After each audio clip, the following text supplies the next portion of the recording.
Faire du sommet Afrique-France un véritable outil de construction du tissu social conformément aux souhaits des autorités de notre pays. C'est à cela qui s'attellent les femmes leaders du Mali. Elles viennent de tenir un atelier intitulé « Contribution des femmes du Mali au sommet Afrique-France ». L'ouverture des travaux était présidée par le Premier ministre Modibo Keïta. Croisade contre les déchets solides, biomédicaux et liquides en commune 5 du district de Bamako. C'est à la faveur d'un projet lancé ce matin. Coût de l'opération, plus de 2 milliards de francs CFA. C'était en présence de la présidente de l'ONG Agir, Keïta Aminata Maïga, l'épouse du chef de l'État. Mesdames et messieurs, bonsoir. Nous sommes vendredi 28 octobre. Je vous souhaite la bienvenue à ce journal.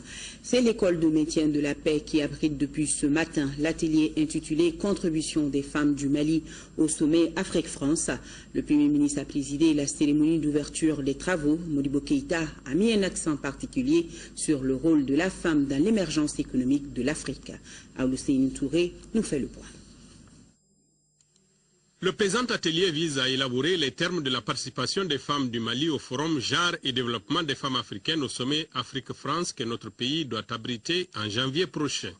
Ainsi, après les différentes phases régionales, cet atelier va permettre de faire une synthèse des différents ateliers régionaux. C'est exceptionnel pour nous, dans la mesure où, cette fois-ci, nous avons pensé que les populations, les communautés au nom desquelles les chefs d'État et de gouvernement se réunissent pour discuter de leur sort, pour discuter des questions de développement, doivent être, dans la mesure du possible, associés au dialogue, associés aux discussions, associés au débat. Le président de la commission d'organisation en France et celui du Mali ont mis l'accent sur l'importance du sommet Afrique-France qui va consacrer le retour du Mali sur la scène internationale. Aussi, ils ont loué la capacité de mobilisation des femmes du Mali.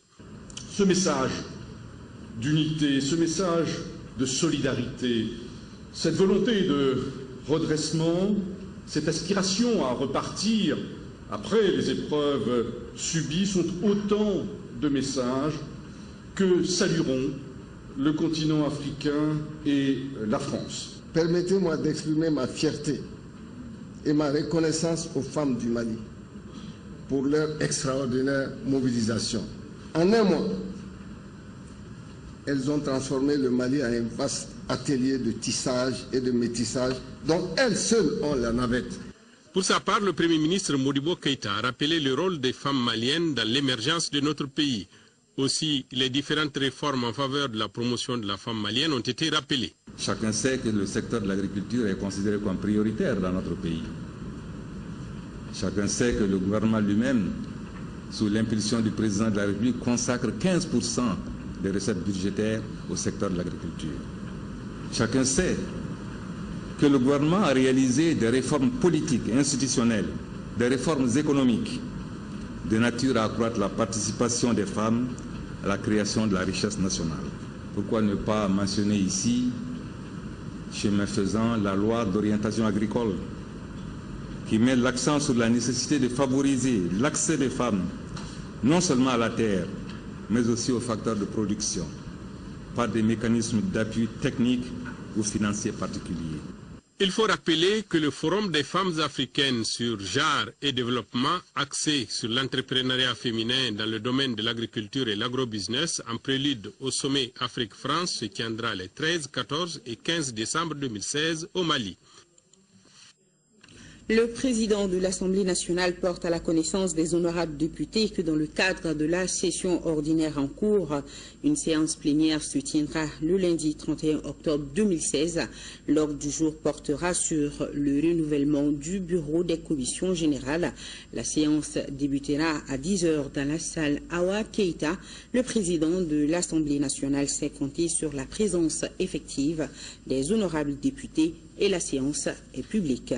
Madame Manassa Danyugo, présidente de la Cour constitutionnelle du Mali, porte à la connaissance des citoyens, des candidats des partis politiques, du président de l'Assemblée nationale, du ministre de l'administration territoriale, de la décentralisation et de la réforme de l'État, du président du Comité national de l'égal accès aux médias d'État, du président de la Commission électorale nationale indépendante et du délégué général générale aux élections qu'est la proclamation de la liste définitive des candidats à l'élection partielle d'un député à l'Assemblée nationale dans la circonscription électorale de Tomina, scrutin du 4 décembre 2016, aura lieu le lundi 31 octobre 2016 à partir de 11 h au siège de l'institution sise à l'ACI 2000. Les personnalités et structures concernées, les médias d'État et la presse privée y sont conviés. Fin de la réunion de coordination ministérielle des pays membres de l'initiative sectorielle en faveur du coton cet après-midi. Cette réunion qui s'est déroulée du 26 au 28 octobre 2016 avait pour objectif d'assurer la promotion de la filière coton du Mali, du Bénin, du Burkina Faso, du Tchad et des pays d'Afrique. Les détails, c'est avec Rachel Tessougué. La clôture de la réunion des ministres des 4 pays co-auteurs de l'initiative sectorielle en faveur du coton a été marquée par la lecture d'une série de recommandations visant à promouvoir la transformation et la commercialisation du coton et de ses produits dérivés. Soulignons la nécessité d'observer la cohérence entre les aspects commerce et développement de la question du coton, à travers notamment la fourniture de l'assistance technique et le renforcement des capacités dans le secteur. Les pays du C4 ont une vision claire, unique à propos de l'avenir des négociations à l'OMC. Il faut placer le coton dans une priorité maximale et c'est ça que je vais faire. Je vais communiquer à tous les membres de l'OMC. Le ministre du Commerce a surtout insisté sur l'importance vitale du coton pour l'économie de plusieurs pays africains qui en sont producteurs. Nous sommes conscients du fait que le chemin conduisant à la conclusion d'un accord équilibré sur l'accès au marché du coton et l'épineuse question du développement reste encore très long et sinueux. Cependant, la résolution de ces questions en suspens reste la condition sine qua non pour une participation pleine et efficace de nos pays au système commercial multilatéral. Les participants ont visité l'Institut d'économie rurale. Cet institut abrite le projet C4 plus Togo financé par l'Agence brésilienne de coopération. Il s'agit de faire en sorte qu'effectivement nous puissions vivre de notre coton. Pour cela, il faut que le coton que nous produisons soit un coton de qualité, compétitif et pouvoir en tirer le meilleur bénéfice. Les ministres présents ont décidé de prendre en compte les préoccupations des pays les moins avancés en matière de production du coton. Les populations de la commune 5 du district de Bamako étaient en fête ce matin. Il y avait de quoi. La première dame, présidente de l'ONG Agir et l'ambassadeur du Japon au Mali ont lancé les activités du projet de gestion des déchets solides biomédicaux et liquides. Un projet qui va en croisade contre l'insalubrité dans la commune. En effet, les quartiers et les centres de santé de la commune 5 seront dotés en matériel d'assainissement. Coût du projet 2,2 milliards de francs CFA.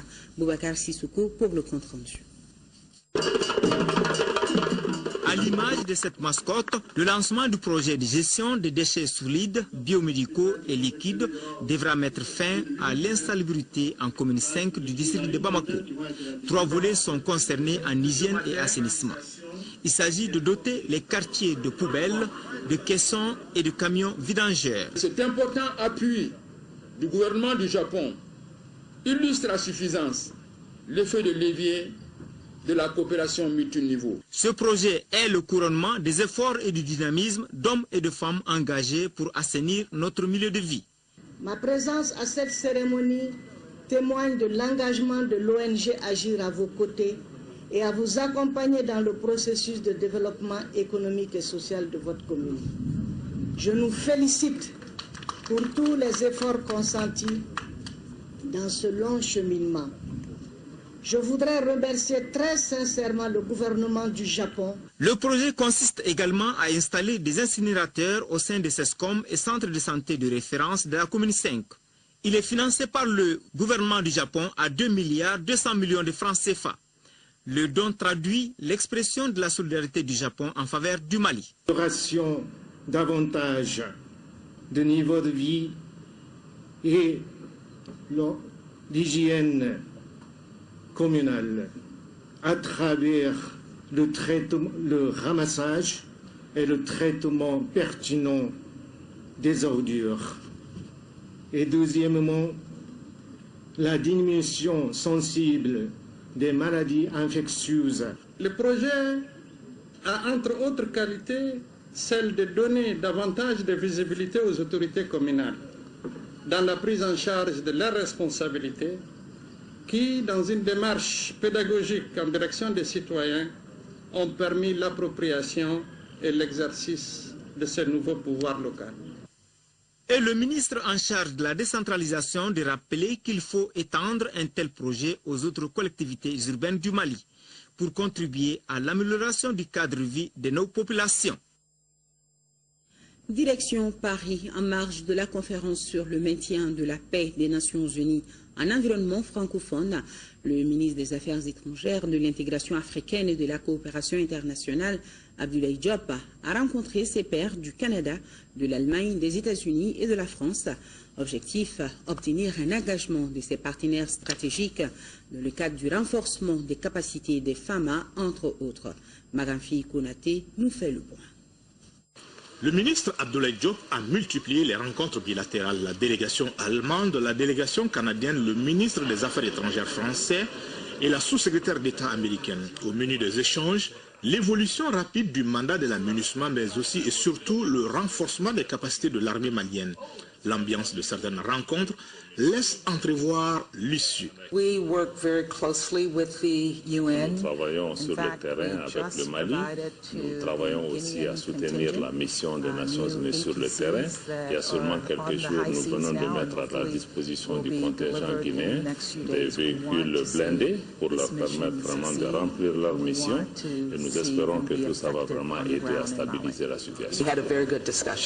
Grâce au leadership des ministres maliens de la Défense et des Affaires étrangères, le Mali a été largement évoqué au cours de cette conférence consacrée au maintien de la paix en environnement francophone. Tous les intervenants ont évoqué la situation au Mali, ont évoqué la situation de la MINUSMA, reconnu les efforts en cours par le chef de l'État et par les autorités maliennes pour vraiment sécuriser et stabiliser la situation au niveau du Mali, et aussi reconnu toutes les questions que le gouvernement du Mali et la délégation du Mali ont soulevées par rapport à la nécessité du renforcement d'une part du mandat de la MINUSMA, mais aussi doté aussi de tous les moyens nécessaires pour pouvoir remplir adéquatement son mandat sur le terrain. Cette conférence marque un nouveau départ dans la gestion des opérations de maintien de la paix de l'ONU.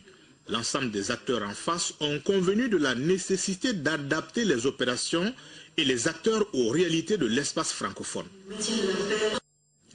Toujours hors du Mali, ouverture ce matin au Burkina Faso de la 14e édition du Salon international de l'artisanat de Ouagadougou. Cette édition a pour thème artisanat africain, entrepreneuriat féminin et protection sociale. Plus de 30 000 artisans venus de 25 pays, dont le Mali, participent à cette édition. La cérémonie d'ouverture était présidée par le président du Faso. Le Ghana est le pays invité d'honneur du CAO de cette année. Et nous y reviendrons en images dans nos prochaines éditions avec nos envoyés spéciaux à Ouagadougou, Aliou Touré et Suleiman Kenza Sidibé.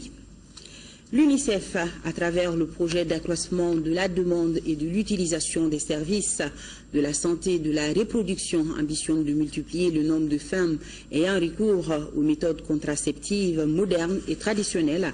Pour cela, l'organisation compte mener une grande campagne de sensibilisation à l'endroit de 300 000 femmes et adolescentes. Une action qui sera soutenue par la remise de 399 téléviseurs accompagnés du support de communication. Aïssata Ibrahim Maïga nous parle de la cérémonie de remise. Le but de ce projet est d'amener 300 000 femmes et adolescentes âgées de 15 à 49 ans à fréquenter et à utiliser les services de planification familiale au niveau de 652 centres de santé de référence et de centres de santé communautaires d'ici à février prochain. En effet, la rencontre de ce soir s'inscrit dans le cadre de la poursuite des activités du projet de renforcement de la santé, de la reproduction et la planification familiale au Mali. Une initiative d'importance capitale pour la santé et le bien-être des populations. Lancé il y a seulement 4 mois, le projet a déjà formé et outillé 2500 personnes pour relayer les messages de sensibilisation dans le respect des us et coutumes des régions bénéficiaires. Ces 399 postes téléviseurs accompagnés de supports de communication viennent donc renforcer ce dispositif communicationnel mis en place sous la houlette du ministère de la Communication. Au moment où je m'adresse à vous, 399 postes téléviseurs sont en transit vers les structures sanitaires de l'intérieur. Ces postes téléviseurs, conformes aux standards de l'espace IOMOA, dans le cadre de la transition numérique, sont plus que des postes récepteurs. Grâce aux accessoires de communication offerts en même temps, ils permettront de diffuser en permanence toutes les informations utiles sur la santé, voire sur d'autres sujets d'intérêt public. Pour plus d'impact dans les régions de Sikasso, Ségou, Koulikoro et Bamako, l'UNICEF bénéficie d'un accompagnement financier de la Banque mondiale à hauteur d'1 milliard de francs CFA et aussi du gouvernement malien à travers le ministère de l'économie numérique et de la communication. Et toujours avec l'UNICEF, tenue à Gao de la rencontre sur la revue annuelle 2016-2017 de l'organisation. Au menu de la rencontre, le point des activités de l'UNICEF en termes de financement et de réalisation dans les régions de Gao, Ménaka et Kidal. Boubacar Babli Touré, compte rendu. Par l'organisation de cette rencontre sur la revue annuelle 2016-2017, l'UNICEF et ses partenaires voulaient faire le bilan de l'utilisation des ressources et des réalisations de l'organisation au titre de l'année 2016 et analyser les progrès réalisés ainsi que les contraintes majeures en vue d'opérer d'éventuels ajustements pour l'année 2017 pour le compte des régions de Gao, Kidal et Ménaka. L'UNICEF, dans le cadre de son programme de coopération 2015-2019 avec le Mali, développe chaque année un plan de travail roulant que nous appelons PTR, en collaboration avec ses partenaires. C'est ainsi que le PTR 2016-2017, validé par toutes les parties prenantes, est en cours de mise en œuvre. La présente revue annuelle fait partie des étapes spécifiques de suivi et d'évaluation de cette mise en œuvre.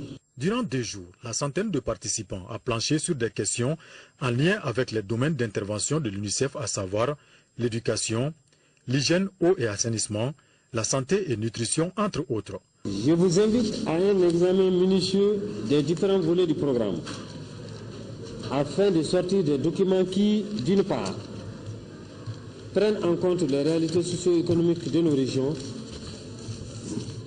et d'autre part, présentent des qualités techniques avérées. L'application des recommandations issues de cette revue permettra sans doute l'amélioration des conditions de vie des groupes cibles de l'UNICEF. Démarrage à Bamako des travaux de la 4e réunion ordinaire du Conseil des chefs d'état-major de l'Algérie, du Mali, de la Mauritanie et du Niger. Ces hauts responsables militaires ont passé en revue la situation sécuritaire dans la bande sahélo-saharienne et échangé des expériences en matière de lutte contre le terrorisme. Nous, Sissoko, nous informe que le Mali a passé le témoin à la Mauritanie qui préside désormais le Conseil des chefs d'état-major. Les chefs d'état-major de l'Algérie, du Mali, de la Mauritanie et du Niger passent en revue la situation sécuritaire dans l'espace sahélo-saharien. C'est au cours de la 4e réunion ordinaire du Conseil des chefs d'état-major qui permet également aux États membres d'échanger leur expérience en matière de lutte contre le terrorisme et le crime organisé. La recrudescence des activités terroristes, notamment dans la zone frontalière Mali-Niger, nous commande d'aller vers plus d'initiatives pour contenir l'action des forces négatives dont les objectifs demeurent le maintien d'un climat de terreur favorable aux activités criminelles et illicites de toute nature. Nous sommes entourés de plusieurs foyers de tension. Du côté du bassin du lac Tchad, nous sommes confrontés à la menace du groupe terroriste Boko Haram depuis quelques années. Un autre foyer de tension auquel nous sommes confrontés, c'est le chaudron libyen. Du côté ouest, tout le monde connaît la situation donc à notre frontière avec le Mali, où d'importants groupes terroristes, narcotrafiquants et j'en passe continuent à semer la désolation. Ces États demeurent convaincus que la lutte contre le terrorisme doit être globale, d'où la mise en place du CEMOC, Comité d'état-major opérationnel conjoint. Le CEMOC a permis de pérenniser la confiance entre nos armées, prouvant ainsi leur compétence dans le domaine de l'interopérabilité. Cette confiance ne doit pas nous faire baisser la garde, car la menace est toujours présente, multiforme et diffuse. Aussi, dans le but de conférer une meilleure efficacité au CEBOC, nous estimons que davantage d'efforts pourraient être consentis par chacun de nos pays dans la mesure de ses moyens. Le chef d'état-major général des armées du Mali, Didier Dakou, président sortant du Conseil, a passé le témoin à son homologue de Mauritanie pour 1 an. Sur un tout autre plan, le ministre de la Solidarité et de l'Action humanitaire en visite au centre attribué aux experts pour la mise en œuvre d'outils facilitant la couverture sanitaire universelle.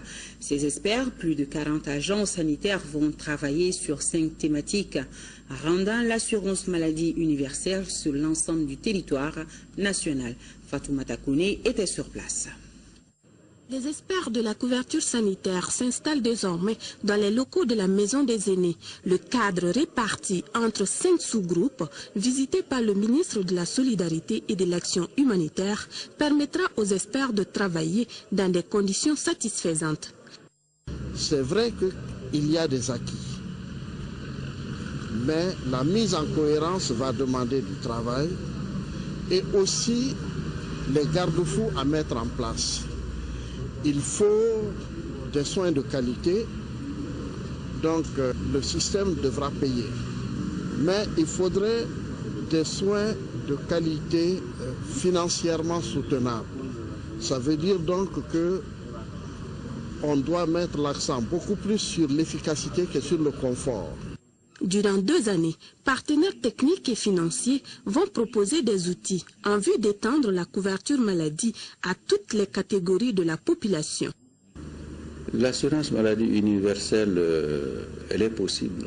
Donc, il faudrait admettre une dose de progressivité dans l'enrôlement des gens, parce que c'est des secteurs qui ont leurs spécificités. En général, et à commencer par les cotisations, ce sont des catégories qui n'obéissent pas au même statut par définition que les fonctionnaires. Donc la retenue des cotisations doit faire l'objet d'une réflexion pour que une démarche appropriée, adaptée, soit admise, permettant donc de collecter leurs cotisations. Le visiteur du jour a insisté sur les attentes du gouvernement. Il s'agit d'abord de renforcer les mécanismes existants que sont l'assurance maladie obligatoire et le mécanisme contributif occupé par le secteur informel. Les membres du comité de pilotage du projet de développement des compétences et emploi des jeunes se réunissent pour la 3e fois. Ils feront le bilan des réalisations faites au second semestre et fixeront les perspectives pour les 6 prochains mois. Agali Ag Aguissa nous apprend que dans le cadre de la mise en œuvre du PROCEJ, plusieurs activités ont vu le jour. Il s'agit entre autres du démarrage de la formation professionnelle décentralisée des jeunes dans 4 régions, la réalisation des 44 activités sur les 81 programmées dans le volet 3 du projet. Le ministre en charge de l'emploi, Mahaman Babi, est à présent compte rendu. C'est un regard rétrospectif qui est jeté sur les activités réalisées entre mai et octobre 2016 dans le cadre du projet de développement des compétences et emploi des jeunes, PROCEJ. Le comité de pilotage du projet s'est réuni pour sa 3e session. Pour le programme d'appui aux structures publiques et privées de la formation professionnelle, les réalisations se sont limitées aux études architecturales des IFP et CFP concernés et au lancement de l'appel à projet du programme d'appui aux structures privées de formation professionnelle. Au niveau de la composante 3 du PROCEJ, le taux de réalisation des activités est satisfaisant dans tous ces compartiments. En effet, sur un total de 81 activités programmées, 44 ont été totalement ou partiellement réalisées et 37 n'ont pas encore été réalisées. Par contre, sur les prévisions de décaissement prévues pour la même période, le taux de réalisation est de 72,30%.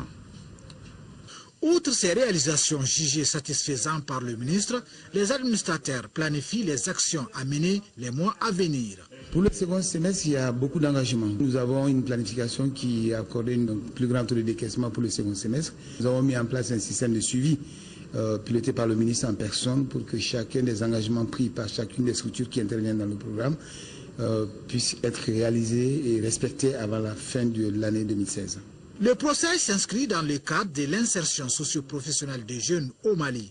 Il vise la mobilisation de 250 milliards de francs CFA durant le quinquennat du président Ibrahim Boubacar Keïta pour la création des milieux d'emploi, selon le ministre Babi.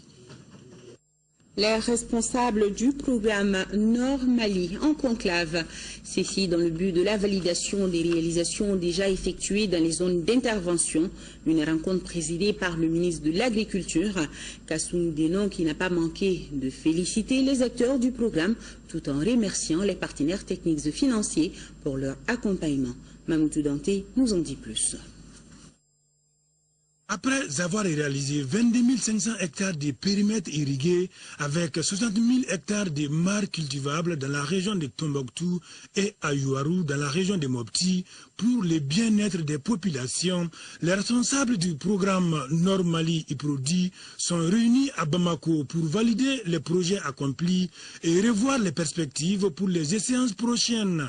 Cette année, le programme a concrétisé 48 périmètres irrigués et 32 mares sur une superficie estimée à 15 000 hectares. C'est des projets de lutte contre l'insécurité alimentaire, c'est des projets de création d'emplois, c'est un projet qui a développé l'économie locale dans ces zones et qui a créé une certaine dynamique et qui fait qu'aujourd'hui des richesses se créent localement. Avec l'accompagnement du gouvernement, le programme Nord-Mali est parvenu à mettre en place une véritable approche du développement local dont les résultats ont un impact considérable sur toutes les zones d'intervention. Cette démarche dont l'objectif principal est de la promotion économique, sociale et culturelle des bénéficiaires cadre très bien avec les objectifs de développement local et régional de la République du Mali. Le programme Mali Nord est un outil de stabilisation dans la région de Tombouctou et dans les deltas intérieurs du fleuve Niger. Il doit, par conséquent, garder sa spécificité liée au contexte local et régional.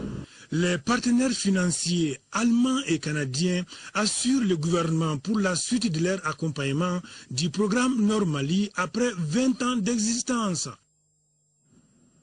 Le ministre de l'Agriculture a rencontré également ce vendredi après-midi les cadres de la CMDT en compagnie du nouveau PDG Baba Berté. Le ministre Denon a saisi l'occasion pour donner les orientations du gouvernement compte tenu du rôle important que joue la CMDT dans notre économie.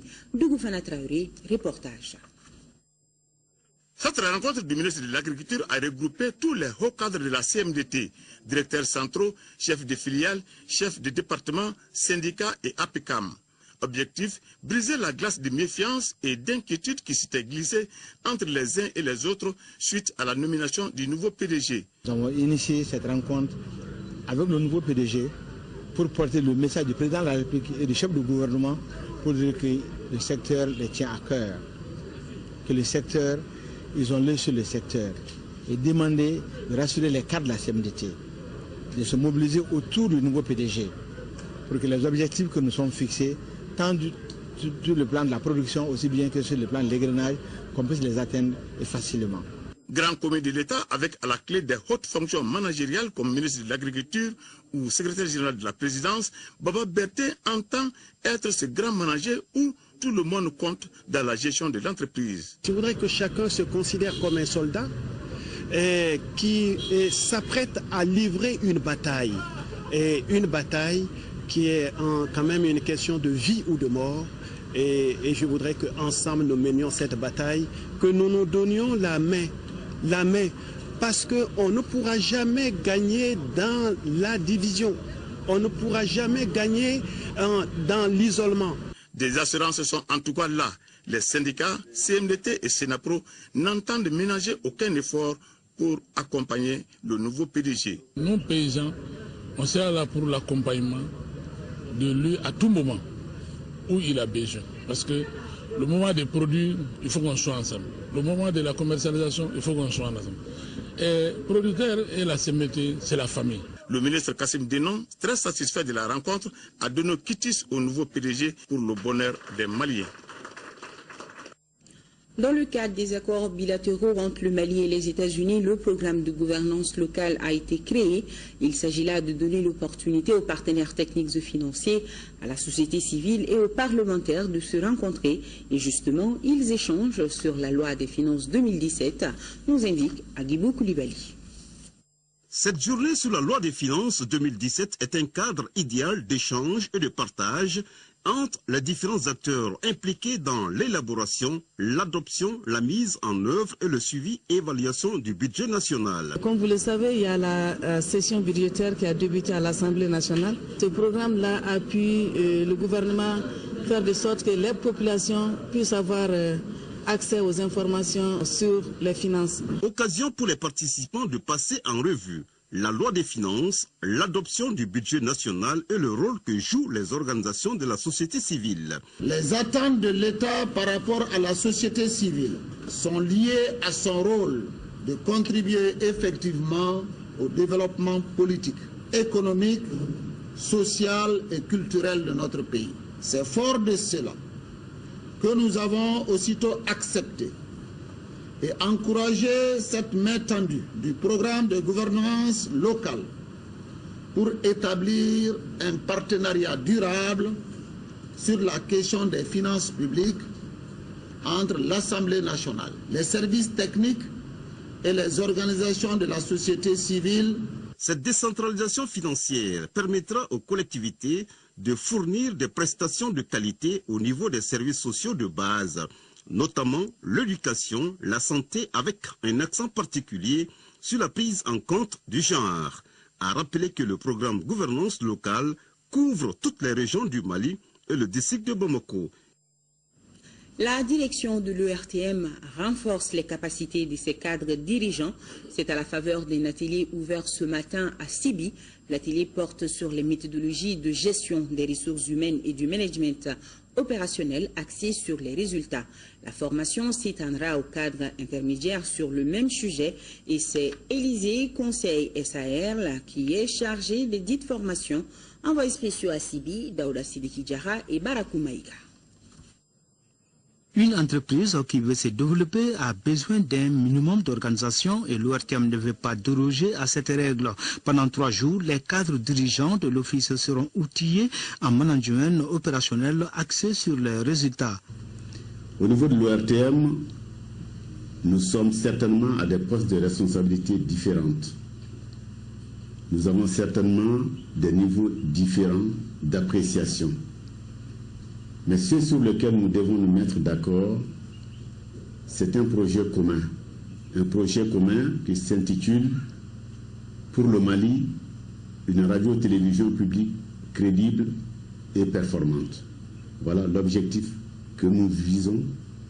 Et pour atteindre cet objectif, nous devons avoir une même approche, tirer dans la même direction, se donner les moyens de parvenir à l'atteinte de cet objectif. Selon le représentant du ministère de l'économie numérique et de la communication, le manque de cadre de conception se pose aujourd'hui à l'ORTM avec beaucoup d'acuité. Il devient alors urgent d'apporter une solution à ce problème, cela dans la perspective de la rude concurrence qui s'annonce.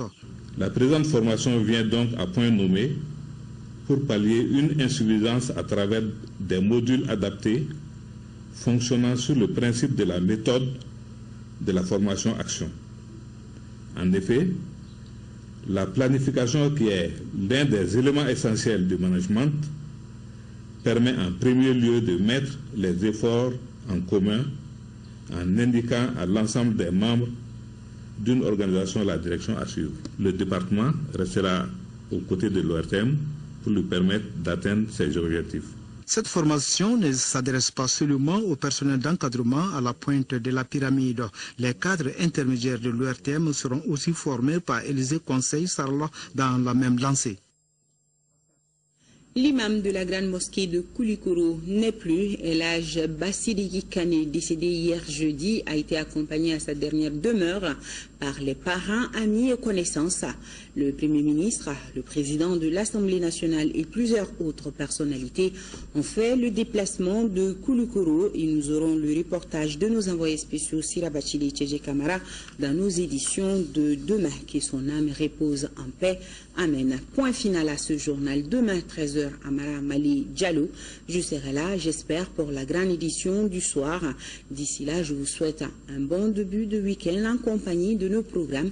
Abibatou Diakité pour la météo. Grand merci à nos téléspectateurs du Djidjeni, du Karta et du Bélédougou. Bonsoir à tous.